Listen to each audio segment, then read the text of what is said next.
السلام علیکم۔ محرم کا مہینہ ہے اور چند روز گزر چکے ہیں۔ حرمت کے 4 مہینے ہیں، ان 4 مہینوں میں سے ایک محرم ہے۔ محرم کے بارے میں بہت سے تاریخی واقعات ملتے ہیں، لیکن زیادہ تر لوگوں کی رائے یا کہ جو تجزیہ ہے وہ یہی ہے کہ تمام اسلامی واقعات، جتنے بڑے واقعات ہوئے ہیں ان سب میں واقعہ کربلا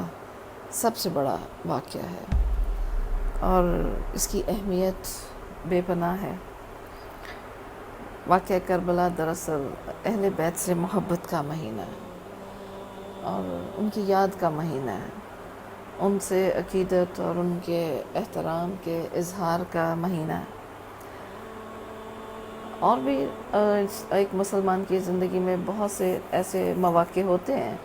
لیکن یہ ایک خاص یہ چند دن بہت خاص ہیں،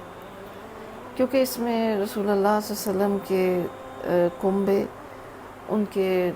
بچوں نے، ان کی فیملی نے بہت تکلیفیں برداشت کیں، بہت شہادتیں ہوئیں، خاص طور پر جو سب سے بڑے، جن کو کہتے ہیں کہ یوں تو سبھی شہید ہیں معتبر مگر حسین ایک ہے، کہ اس میں رسول اللہ صلی اللہ علیہ وسلم کے نواسے، ان کے محبوب نواسے مولا حسین علیہ السلام کی شہادت ہوئی۔ اس شہادت کے پیچھے ایک بہت بڑا مقصد ہے، بہت بڑا مقصد اس وقت بھی تھا جو آج بھی جس کو ہم محسوس کر سکتے ہیں، کہ آپ نے اس قربانی کے ذریعے اللہ تعالیٰ کے دین کی حفاظت فرمائی، جو کہ اس وقت تاریخی اعتبار سے، ہر لحاظ سے، شرعی لحاظ سے شدید خطرے میں تھا۔ خیر، جو ٹاپک ہے، جو موضوع ہے، جو میں جس پہ بات کرنا چاہتی ہوں وہ ہے اہل بیت کی محبت، رسول اللہ صلی اللہ علیہ وسلم کے بچوں کی، ان کے نواسوں کی، مولا علی، بی بی جان کی محبت، ان کے اصحاب، ان کی ازواج مطہرات کی، ان سے محبت کرنے والوں سے محبت، ان کی آل، ان کی اولاد، ان سب سے محبت دراصل ہمارے دین کا، ہمارے ایمان کا بنیادی حصہ ہے۔ ہم جتنے بڑے بھی مسلمان اور مومن بن جائیں، اور جتنا بھی اسلامی اور اسلام پسند ہونے کا اور نیک اور نیکوکار ہونے کا دعویٰ کر لیں، جب تک ہم رسول اللہ صلی اللہ علیہ وسلم سے اور ان کے اہل بیت سے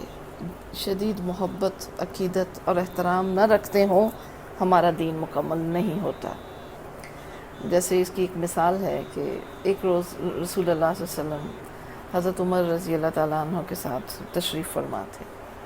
تو آپ نے فرمایا کہ کوئی شخص اس وقت تک مومن نہیں ہو سکتا جب تک کہ میں اسے اپنی جان، اپنے مال، اپنے بیوی بچوں سے بڑھ کر، ہر چیز سے بڑھ کر محبوب نہ ہو جاؤں۔ تو حضرت عمر اس وقت آپ کے پاس موجود تھے، تو حضرت عمر خاموش رہے کچھ دیر، اور اس کے بعد انہوں نے کہا، یا رسول اللہ صلی اللہ علیہ وسلم، آپ مجھے اپنی مال سے، اپنے بیوی بچوں سے، اپنی ہر چیز سے بڑھ کر محبوب ہیں، لیکن جہاں اپنی جان کا معاملہ آتا ہے تو یہ میں ابھی محسوس نہیں کر پاتا اپنے اندر یہ بات۔ تو رسول اللہ صلی اللہ علیہ وسلم نے فرمایا کہ عمر، پھر بات نہیں بنتی۔ تو اس کے تھوڑے توقف کے بعد حضرت عمر مسکرائے اور آپ نے فرمایا، یا رسول اللہ صلی اللہ علیہ وسلم، اب اس کے بعد آج سے آپ مجھے اپنی جان سے بھی بڑھ کر محبوب ہیں۔ تو آپ صلی اللہ علیہ وسلم مسکرائے، تو آپ رسول اللہ صلی اللہ علیہ وسلم خود اپنی زبان مبارک سے فرما رہے ہیں کہ تم میں سے کوئی اس وقت تک مومن نہیں ہو سکتا جب تک کہ میں اسے اپنی جان، مال، بیوی بچوں اور ہر چیز سے بڑھ کر عزیز اور محبوب نہ ہو جاؤں۔ تو حضرت عمر نے جب یہ فرمایا تو آپ مسکرائے، اور آپ نے اس بات میں مطلب سر ہلایا کہ ہاں اب بات بنتی ہے جیسے۔ تو ہمارے لیے اس میں کتنا بڑا پیغام ہے کہ ہمیں اللہ سے، رسول اللہ صلی اللہ علیہ وسلم سے، اپنی جان سے، اپنے مال سے بڑھ کر محبت کرنا، ان سے بھی محبت کرنا، رسول اللہ صلی اللہ علیہ وسلم سے ہی محبت کرنا ہے جن سے کہ آپ صلی اللہ علیہ وسلم نے بے حد محبت فرمائی، مثلا اپنی فیملی، اپنے اہل بیت، اہل بیت میں آپ کے بی بی فاطمہ علیہ السلام ہیں، آپ مولا علی ہیں، مولا حسن ہیں، مولا حسین ہیں، آپ کے اصحاب ہیں، آپ کے بچے ہیں، جیسے حضرت سلمان فارسی رضی اللہ تعالیٰ عنہ کے بارے میں آپ صلی اللہ علیہ وسلم نے فرمایا کہ سلمان ہمارے اہل بیت میں سے ہے، آپ نے انہیں اپنے اہل بیت میں شامل فرمایا۔ تو آپ کے اصحاب ہوں، آپ کے بچے ہوں، آپ کی فیملی ہو، آپ کا کنبہ ہو، آپ کے اہل بیت ہوں، آپ کے فالوورز ہوں، آپ کی آل سے جو بڑی بڑی ہستیاں، بزرگ، ائمہ کرام، امام سب آئے ہیں، جتنے 12 امام، ہمیں ان سب سے محبت کرنی ہے۔ یہ ہمارے دین کا لازمی جزو ہے، یہ ہمارا ماننا ہے، یہ ہمارا ایمان ہے، اور اسی پر ہماری نبی پاک صلی اللہ علیہ وسلم سے عقیدت، احترام، محبت کی بات مکمل اور پوری ہوتی ہے۔ اب یہ یوں ہی نہیں ہے کہ چونکہ آپ صلی اللہ علیہ وسلم ہمارے رسول پاک صلی اللہ علیہ وسلم ہیں، ہمیں آپ سے اور آپ کے اہل بیت سے محبت کرنی ہے۔ ہم دیکھتے ہیں، ہم کتابوں میں پڑھتے ہیں، ہم صحائف ستہ میں دیکھتے ہیں، صحیح بخاری، صحیح مسلم، ترمذی، ابو داؤد، یہ تمام کتابوں میں، دنیا بھر کی کتابوں میں یہ حوالہ جات، یہ مستند احادیث موجود ہیں کہ جن میں خود آپ رسول اللہ صلی اللہ علیہ وسلم نے اپنی زبان مبارک سے فرمایا کہ میرے اہل بیت سے محبت کرنا کس قدر ایک مومن کی زندگی اور اس کے ایمان کے لیے ضروری ہے۔ اب سب سے پہلے آپ دیکھیں نا کہ آپ صلی اللہ علیہ وسلم نے بی بی جان کے لیے فرمایا، بی بی فاطمہ علیہ السلام کے لیے، کہ فاطمہ میرے جگر کا ٹکڑا ہے، اور آپ فرماتے ہیں کہ جس نے فاطمہ کو اذیت دی اس نے مجھے اذیت دی۔ بڑے بڑے صحابہ کرام جب نبی پاک صلی اللہ علیہ وسلم سے کوئی بات، کوئی درخواست، کچھ عرضی پیش کرنا چاہتے تھے تو گھبراتے تھے، کپکپاتے تھے، اور ان کی مجال اور جرأت نہیں ہوتی تھی کہ کس طرح سے رسول اللہ صلی اللہ علیہ وسلم کے سامنے جا کر یہ بات کہیں کہ آپ ناپسند نہ فرمائیں یا ناراض نہ ہو، یا ان کی مجال اور ہمت نہیں پڑتی تھی۔ تو پھر وہ حضرت بی بی فاطمہ علیہ السلام کے پاس جاتے تھے کہ ہماری ہمت تو نہیں پڑتی ہے، تو آپ رسول اللہ صلی اللہ علیہ وسلم سے جا کر یہ بات کہیں اور ہماری سفارش کریں یا اس معاملے کو بیان کریں۔ تو پھر بی بی جان، بی بی فاطمہ رسول اللہ صلی اللہ علیہ وسلم کے پاس جاتی تھیں اور وہ بات کرتی تھیں، تو پھر آپ صلی اللہ علیہ وسلم ان کی بات سنتے، پسند فرماتے اور جواب دیتے تھے، اور جس طرح سے بھی وہ سفارش کرتی تھیں تو آپ صلی اللہ علیہ وسلم ان کی بات کو پسند فرماتے تھے، یعنی ایک طرح سے اپروول دیتے تھے اس معاملے کا کہ صحابہ کرام سے اس بات کی اجازت آپ رحمت فرماتے تھے۔ تو آپ بی بی جان جب رسول اللہ صلی اللہ علیہ وسلم سے ملنے جاتی تھیں تو آپ اٹھ کے کھڑے ہو جاتے تھے، اپنی چادر ان کے لیے بچھا دیتے تھے، انہیں بٹھاتے تھے، جب وہ بیٹھ جاتی تھیں پھر آپ بیٹھتے تھے۔ جب آپ سفر پہ جاتے تھے تو سب سے آخر میں بی بی جان سے مل کر جاتے تھے، اور جب سفر یا جہاز سے واپس آتے تھے تو سب سے پہلے بی بی فاطمہ کے گھر تشریف لے جاتے تھے، ان سے ملتے تھے، مولا حسن حسین کو گود میں اٹھاتے تھے، انہیں چومتے تھے، انہیں سونگتے تھے، انہیں پیار کرتے تھے، اور فرماتے تھے حسن اور حسین میرے 2 پھول ہیں۔ آپ صلی اللہ علیہ وسلم نے فرمایا، یا اللہ میں حسن اور حسین سے محبت رکھتا ہوں، تو بھی ان سے محبت رکھ، اور جو شخص ان سے محبت رکھے تو اس سے بھی محبت رکھ۔ کتنی بڑی بات ہے، کتنی بڑی بات ہے ہمارے لیے، کتنی ایک زبردست خوشخبری ہے کہ آپ فرما رہے ہیں پروردگار میں حسن اور حسین سے محبت رکھتا ہوں، تو بھی ان سے محبت کر، اور جو شخص ان سے محبت کرے تو اس سے بھی محبت کر۔ یعنی آپ صلی اللہ علیہ وسلم کی دعا ہے کہ جو حسن اور حسین سے محبت رکھے گا، جو حسن اور حسین سے محبت کرے گا، میں بھی اس سے محبت کروں گا اور اللہ بھی اس سے محبت کرے گا۔ اب بتائیے آپ کتنی بڑی بات ہے ہمارے لیے، کتنی بڑی بشارت ہے۔ پھر دونوں چھوٹے بچے ہیں کہ آپ صلی اللہ علیہ وسلم فرماتے ہیں کہ حسن اور حسین نوجوانان جنت کے سردار ہیں، جنت کے نوجوانوں کے سردار ہیں۔ آپ انہیں سونگتے تھے، انہیں چومتے تھے، ان کے ساتھ کھیلتے تھے، ان سے بے پناہ محبت کرتے تھے، اور اس محبت کو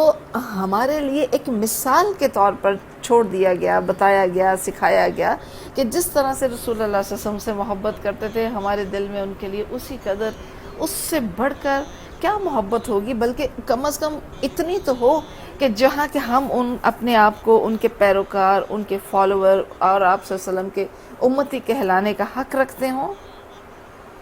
مولا علی، ہم انہیں مولا علی کہنے کی تو ہمارے پاس پوری سند ہے، ہمیں نہیں، مجھے نہیں پتا کہ کون فرقہ کیا کہتا ہے، کیا شیعہ، ہم تو امتی ہیں، ہم تو رسول اللہ صلی اللہ علیہ وسلم کے امتی ہونے پر ہمیں ناز ہے، ہمیں فخر ہے، ہمیں مان ہے۔ اس سے بڑا اور کیا آپ کے لیے اعزاز ہوگا کہ رسول اللہ صلی اللہ علیہ وسلم کے ہم امت بھی ہوں، ان کی امت میں ہم شمار ہوتے ہوں؟ شیعہ، سنی، بریلوی، فلاں، وہ یہ سب کیا ہے؟ یہ تو خود بخود سب چیزیں بنا لی گئی ہیں، پتہ نہیں کس سوچ کے ساتھ، کس خیال کے تحت۔ ہمارے لیے تو اتنا ہی کافی ہے کہ ہم رسول اللہ صلی اللہ علیہ وسلم کے امتی ہیں، ہم اب اللہ کا نام لیتے ہیں، اللہ کی عبادت کرتے ہیں، ایک اللہ کو مانتے ہیں اور رسول اللہ صلی اللہ علیہ وسلم کے پیروکار ہیں، ان کے امتی ہیں، ان کے اہل بیت سے، ان کے صحابہ اکرام سے، ان کے محبت کرنے والوں سے محبت کرنے والے ہیں، اور یہ ہمارا فرض ہے، یہ ہمارے ایمان کا، ہمارے دین کا حصہ ہے۔ تو مولا علی کی میں بات ہو رہی تھی کہ رسول اللہ صلی اللہ علیہ وسلم نے کیا فرمایا، جس کا میں مولا اس کا علی مولا۔ تو جب نبی پاک صلی اللہ علیہ وسلم حضرت علی کو مولا کہہ رہے ہیں، اپنے مولا ہونے کی اور اپنے علاوہ مولا علی کے مولا ہونے کی تصدیق کر رہے ہیں، رسول اللہ صلی اللہ علیہ وسلم فرما رہے ہیں، گویا نبی پاک صلی اللہ علیہ وسلم کی زبان سے اللہ فرما رہا ہے۔ آپ صلی اللہ علیہ وسلم وہی فرماتے تھے نا، وہی کچھ کہا کرتے تھے جو اللہ کا حکم ہوتا تھا۔ قرآن شریف میں اللہ تعالیٰ نے فرمایا کہ یہ رسول اپنے پاس سے کچھ نہیں کہتے،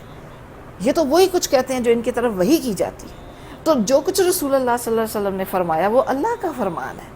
جب تک آپ سے صحابہ کرام کوئی مسئلہ پوچھتے تھے، کچھ بات پوچھتے تھے، تو آپ خاموش رہتے تھے جب تک کہ آپ کو اللہ کی طرف سے اذن، اجازت اور حکم نہیں ہو جاتا تھا اور وحی نہیں آ جاتی تھی، آپ خاموش رہتے تھے۔ جب حکم آتا تھا پھر آپ جواب دیتے تھے،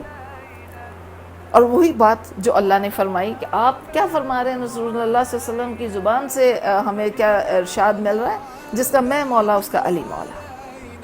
تو علی مولا کہیے، مولا علی کو مولا علی کہنے میں رسول اللہ صلی اللہ علیہ وسلم نے اجازت دے دی، تو میں یا آپ کس طرح سے ریزسٹ کر سکتے ہیں، یا اس پر کیا جواب دے سکتے ہیں، یا اس میں اپنی کیا کوئی وہ مرضی یا اپنی کوئی لاجک، کوئی توجیہ، کوئی وجہ، ہماری کیا مجال ہے؟ ہمیں تو جو اللہ اور اللہ کے رسول صلی اللہ علیہ وسلم نے فرمایا ہمیں تو وہ کرنا ہے، ہمیں تو اسی راستے پر سیدھا ایک راستہ ہے۔ اللہ تو سیدھے راستے پر ملتا ہے نا، اللہ تعالیٰ تو سیدھے راستے پر ملتا ہے۔ خود اللہ تعالیٰ نے قرآن شریف میں فرمایا کہ اللہ تو سیدھے راستے پر ہے، یعنی اللہ آپ کو سیدھے راستے پر ملے گا۔ اگر آپ ادھر ادھر کے راستوں پہ چلتے جائیں گے جہاں کہ اللہ نہیں ہے، اللہ وہاں نہیں ہے، آپ جائیے جہاں تک جا سکتے ہیں، وہاں کی کوئی منزل نہیں ہے، پھر وہاں اس کے بعد تو اللہ تو سیدھے راستے پر ملتا ہے، اور سیدھا راستہ قرآن اور حدیث میں صاف صاف بتا دیا گیا ہے۔ رسول اللہ صلی اللہ علیہ وسلم سے محبت ہمارے ایمان کا حصہ، ہمارے دین کا حصہ ہے، یہ ہمارے لیے بہت ضروری ہے، ہماری دنیا کے لیے، ہماری آخرت کے لیے۔ آپ کے اہل بیت سے محبت بہت لازم ہے۔ تو آپ صلی اللہ علیہ وسلم نے ہاں، اور دیکھیں آپ مولا علی کو فرمایا اسد اللہ، اللہ کا شیر۔ آپ ولی ہیں، اولیاء اللہ میں سے سب سے بڑا رتبہ آپ کا ہے، آپ کا مقام ہے۔ ابو تراب آپ کے لیے فرمایا، فاتح خیبر آپ ہوئے۔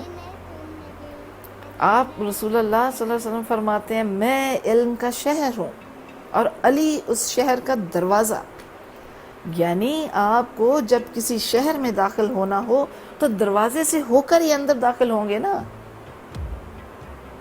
دروازہ فرمایا، علم کا دروازہ۔ آپ صلی اللہ علیہ وسلم علم کا شہر ہیں اور علی اس شہر کا دروازہ۔ تو شہر میں داخلہ ممکن نہیں دروازے سے داخل ہوئے بغیر، تو پہلے مولا علی تک پہنچنا ہوگا، پھر آپ شہر میں داخلے کی آپ کو راستہ ملے گا اور آپ کو توفیق ملے گی۔ ان کے ذریعے سے آپ نبی پاک صلی اللہ علیہ وسلم تک پہنچیں گے، اور رسول اللہ صلی اللہ علیہ وسلم کے ذریعے آپ اللہ تک پہنچیں گے۔ یہ ایک کڑی ہے، یہ ایک زنجیر ہے، یہ ایک چین ہے، ایک کڑی کے بعد دوسری، دوسری سے تیسری، اور جڑتے جڑتے آخر آپ اللہ تعالیٰ سے کنیکٹ ہو جاتے ہیں۔ تو علم کا شہر آپ صلی اللہ علیہ وسلم ہیں، اور اس شہر کا دروازہ مولا علی ہے کہ جس کا میں مولا اس کا علی مولا۔ بہت بڑی بڑی بشارات ہیں، بہت بڑی ہمارے لیے واضح احکامات ہیں جن میں کسی قسم کے شک کی کوئی گنجائش نہیں ہے، مستند حدیث۔ بی بی فاطمہ کا کتنا رتبہ ہے، فرماتے ہیں فاطمہ میرے جگر کا ٹکڑا۔ مولا حسن حسین کے لیے فرماتے ہیں یہ دونوں میرے پھول ہیں۔ آپ صلی اللہ علیہ وسلم نے فرمایا اے اللہ میں حسن اور حسین سے محبت رکھتا ہوں، تو بھی ان سے محبت کر، اور جو ان سے محبت کرے اس سے بھی محبت کر۔ یہ کتنی بڑی دلیل ہے، کتنی بڑی حدیث ہے، کتنا بڑا حکم ہے، کتنی بڑی بشارت ہے، ہمارے لیے کتنی بڑی رہنمائی کی بات ہے، سیدھا سیدھا صاف صاف بتا دیا گیا ہے۔ اور پھر حدیث مبارکہ ہے، آپ صلی اللہ علیہ وسلم فرماتے ہیں حسین مجھ سے ہے اور میں حسین سے ہوں، حسین منی و انا من الحسین،